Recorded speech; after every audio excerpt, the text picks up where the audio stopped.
নমস্কার বন্ধুরা, আপনারা দেখছেন এপিডি নিউজ টিভি। প্রথমেই থাকছে সংবাদ শিরোনাম। ভোটের আতঙ্কে মূল্যবৃদ্ধি গোপন মোদি সরকারের। সিএএতে প্রথম নাগরিকত্ব বাংলার শরণার্থীদের প্রতিশ্রুতি পূরণ মোদি শাহর। 3 মাসে 108 কোটি। ভোট ঘোষণার পর থেকে বাংলায় কয়েকশো বোতল মদ উদ্ধার করল কমিশন। ভোটের মধ্যেও নিয়োগকাণ্ড নিয়ে সক্রিয় সিবিআই। তলব করা হলো পার্থ ঘনিষ্ঠ বলে পরিচিত সেই সন্তকে। সিনেমা না হলে গান্ধীজিকে কেউ চিনত না, মোদির মন্তব্যে বিতর্ক। ষষ্ঠ দফাতেও ভোটদানে এগিয়ে রাজ্যের মহিলারা।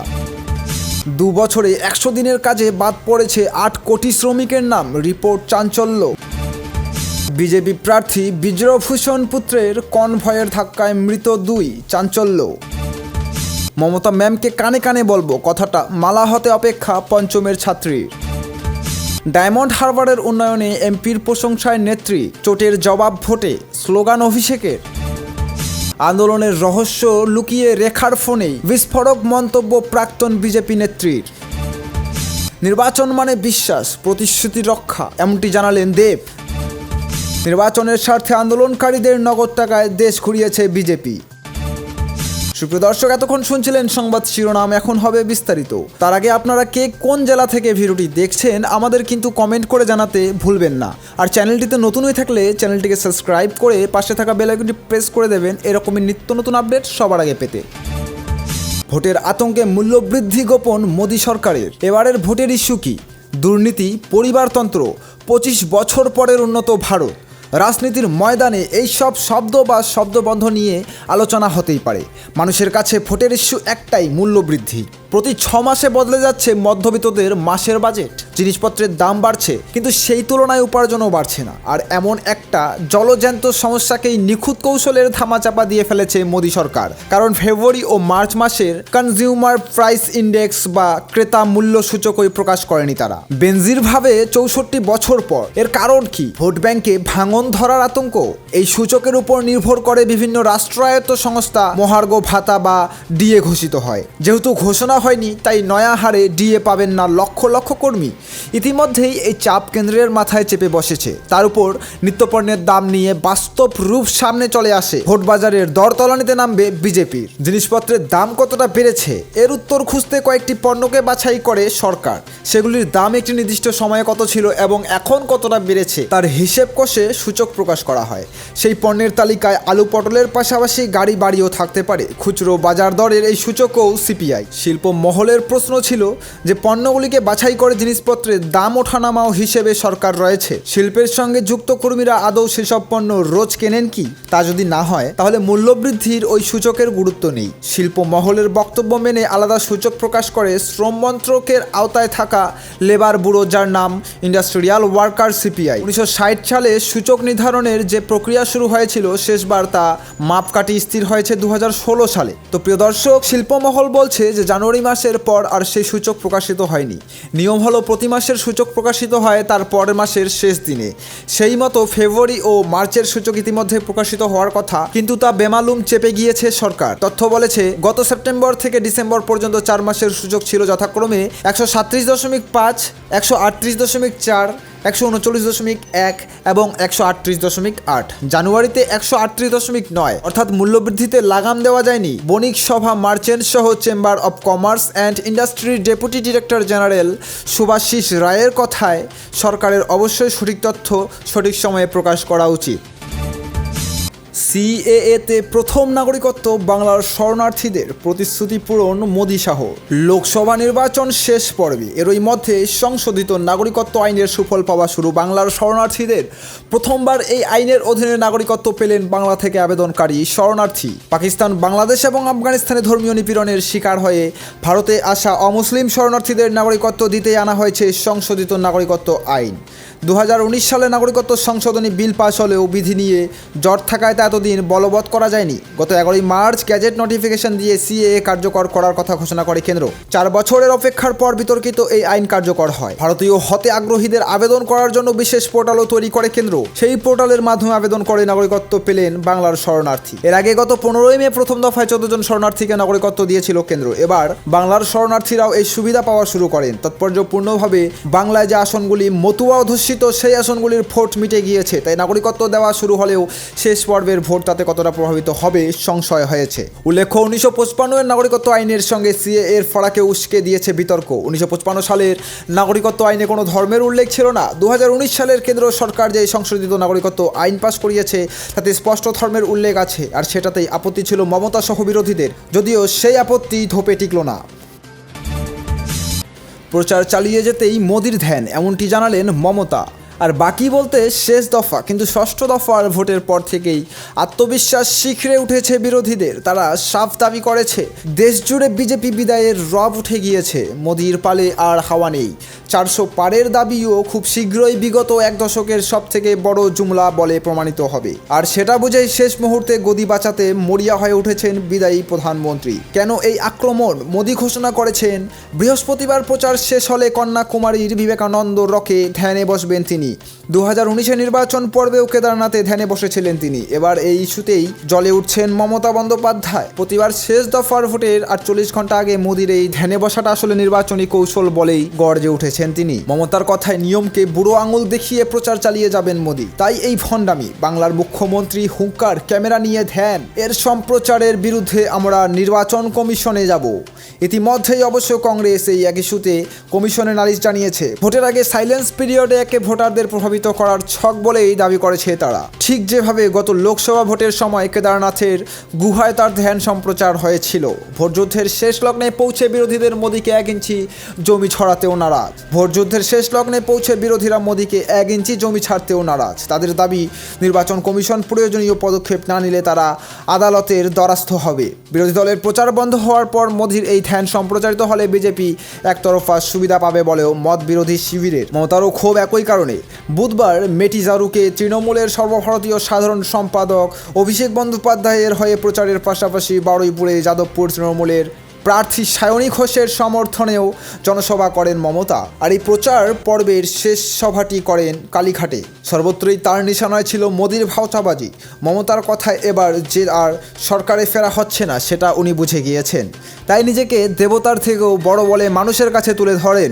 তাই যদি হয় ওর আর ধ্যানের কি প্রয়োজন, মানুষ তো ওর ধ্যান করবে। উনি নিজেই বলেছেন ওনাকে ঈশ্বর পাঠিয়েছে। ঈশ্বরের দূত আর ধ্যান করে নাকি? মোদি বিরোধী আক্রমণের ঝাঁজ বাড়িয়ে তার মন্তব্য, সারা বছর দেশ এক সংবিধানকে বিক্রি করে ভোটের মুখে বাংলায় এসে কুৎসা করছেন।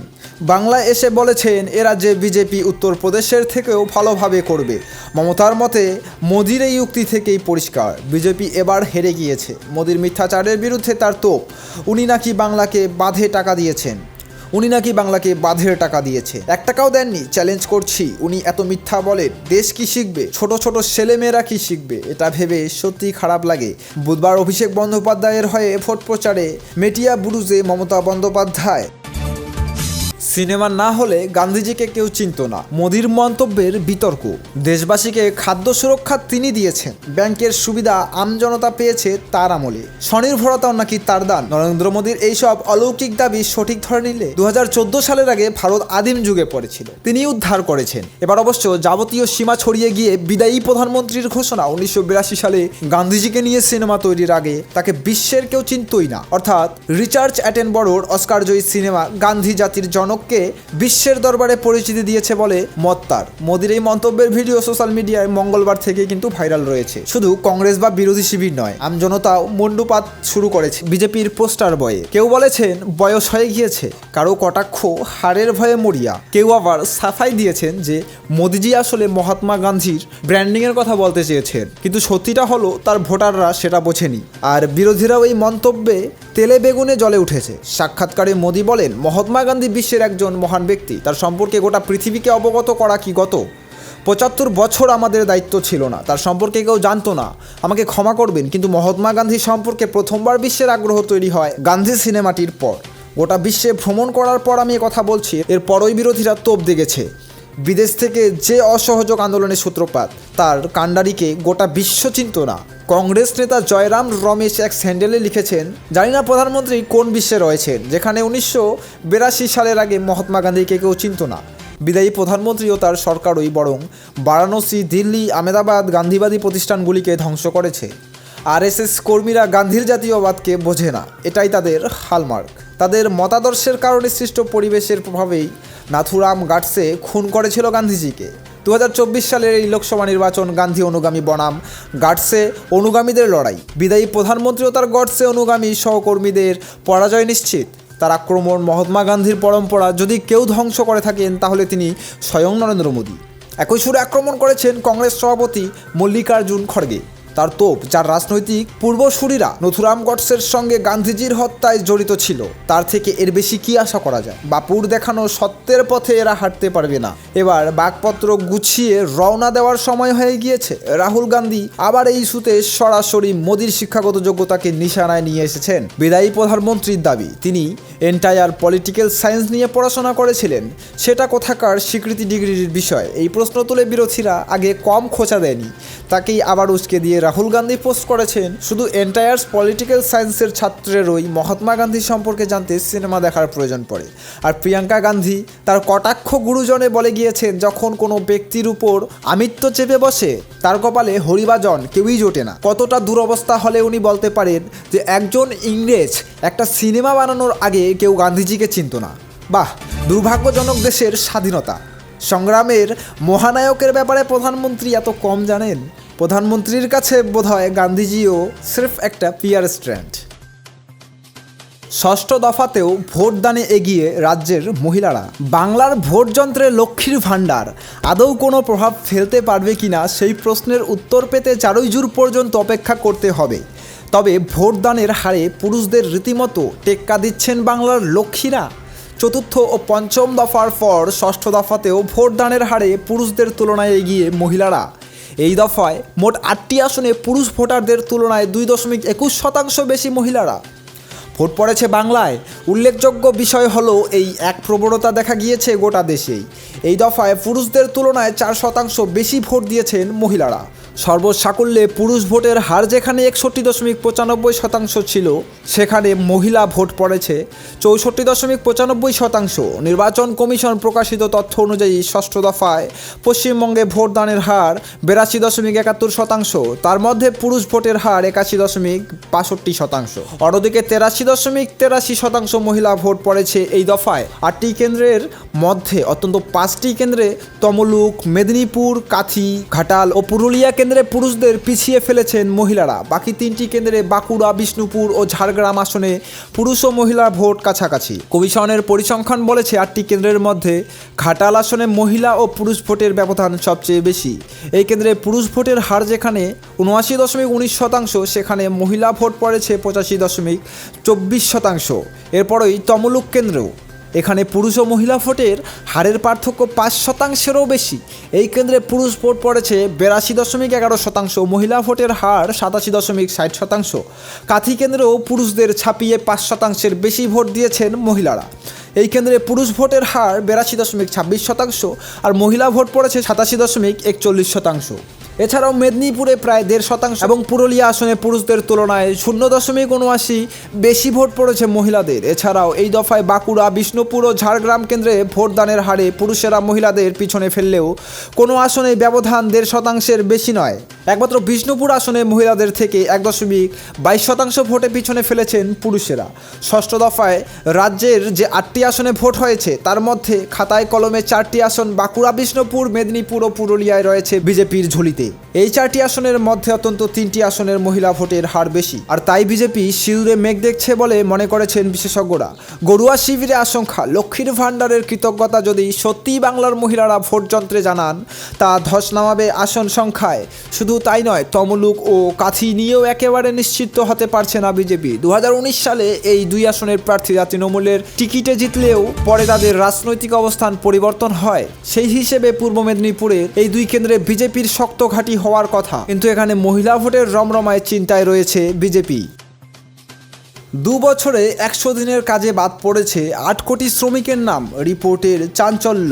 বছরের 2 কোটি চাকরির স্বপ্ন ফেরি করে ক্ষমতায় এসেছিলেন প্রধানমন্ত্রী নরেন্দ্র মোদী, কিন্তু কর্মসংস্থান তো দূরস্থ, বেকারত্বের 45 বছরের রেকর্ড স্পর্শ করেছে ভারত। এমনকি 100 দিনের কাজেও রকেট গতিতে কমেছে নথিভুক্ত শ্রমিকের সংখ্যা। পরিসংখ্যান বলেছে 2 বছরে 8 কোটির বেশি শ্রমিকের নাম বাদ পড়েছে। মঙ্গলবার যৌথভাবে এমনই চাঞ্চল্যকর রিপোর্ট প্রকাশ করেছে লিভটেক ইন্ডিয়া নামে একটি সংগঠন, এনরেগা সংঘর্ষ মোর্চা। কিন্তু কী কারণে এই বিপুল সংখ্যক মানুষ কর্মহীন হয়ে পড়লেন? 5 years of implementation and challenges 2019 থেকে 2024 শীর্ষক রিপোর্টে আঙুল তোলা হয়েছে প্রযুক্তি নিয়ে কড়াকড়ি ও বাজেট বরাদ্দ হ্রাসের দিকে। সমীক্ষকদের বক্তব্য, কাজ করেও দীর্ঘদিন ধরে টাকা পাচ্ছেন না শ্রমিকরা, ফলে আগ্রহ হারাচ্ছেন তারা। এ ব্যাপারে পশ্চিমবঙ্গের প্রসঙ্গ টানছে তথ্যাভিজ্ঞ মহল। রাজ্যের শাসক দল বারবার অভিযোগ করছে 2021 সালের বিধানসভা নির্বাচনে হারার পর থেকেই 100 দিনের কাজে টাকা বন্ধ করে দিয়েছে মোদী সরকার। বিশেষজ্ঞদের মতে মোদিজি যতই ডিজিটাল ইন্ডিয়া নিয়ে শোরগাল করুন, দেশের প্রান্তিক এলাকায় এখনও প্রযুক্তি আলো পুরোপুরি পৌঁছতে পারেনি। 2023 সালের জানুয়ারি মাস থেকে মোদী সরকার ডিজিটাল হাজিরা বাধ্যতামূলক করেছে, সেই সঙ্গে চালু হয়েছে আধার ভিত্তিক পেমেন্টও। কিন্তু প্রান্তিক মানুষদের একটা বড় অংশ এই বৃত্তে প্রবেশ করতে পারেনি। সরকারি তথ্য অনুযায়ী চলতি বছরের 1 জানুয়ারি থেকে আধার ভিত্তিক পেমেন্ট ব্যবস্থা চালুর পর বিগত 4 মাসে মোট নথিভুক্ত শ্রমিকদের 69% নয় প্রক্রিয়ায় পরিশ্রমিক তুলতে পেরেছেন। লিভটেক ইন্ডিয়ান সিনিয়র রিসার্চার রাহুল মুক্কেবার বক্তব্য, বিগত 5 বছরে মোদী সরকারের প্রযুক্তি নির্ভর ব্যবস্থায় জোর দেওয়ার সমস্যার মুখে পড়েছেন 100 দিনের শ্রমিকরা। সমীক্ষায় উঠে এসেছে 2019 থেকে 2020 সালের 1.83% নথিভুক্ত কর্মী তালিকা থেকে বাদ পড়েছিলেন। 2022 থেকে 23 সাল এক ধাক্কায় সেই হার বেড়ে হয়েছে 20.47%। ওই একই অর্থবর্ষে 100 দিনের কাজে নাম লিখিয়েছেন মাত্র 4.24% কর্মী। বিগত অর্থবর্ষে অর্থাৎ 2023-24-এও পরিস্থিতি বিন্দুমাত্র বদলায়নি। নতুন করে সংযোজিত কর্মীদের হার বাদ পড়াদের অর্ধেকও নয়। তথ্য বলেছে এই সময়ে কর্মীহীন হয়েছেন প্রায় 10% শ্রমিক। অন্যদিকে নাম নথিভুক্ত করেছেন 4.18% মানুষ। 8 কোটি শ্রমিক বাদ পড়লেও তার দায় নিতে নারাজ গরুয়া শিবির। তাদের সাফ বক্তব্য, 100 দিনের কাজে লাগাম ছাড়া দুর্নীতি হয়েছে, তার ঠেকাতে একাধিক ব্যবস্থা নিয়েছে মোদী সরকার, তাতে বিপুল সংখ্যক ভুয়ো শ্রমিক বাদ পড়েছে।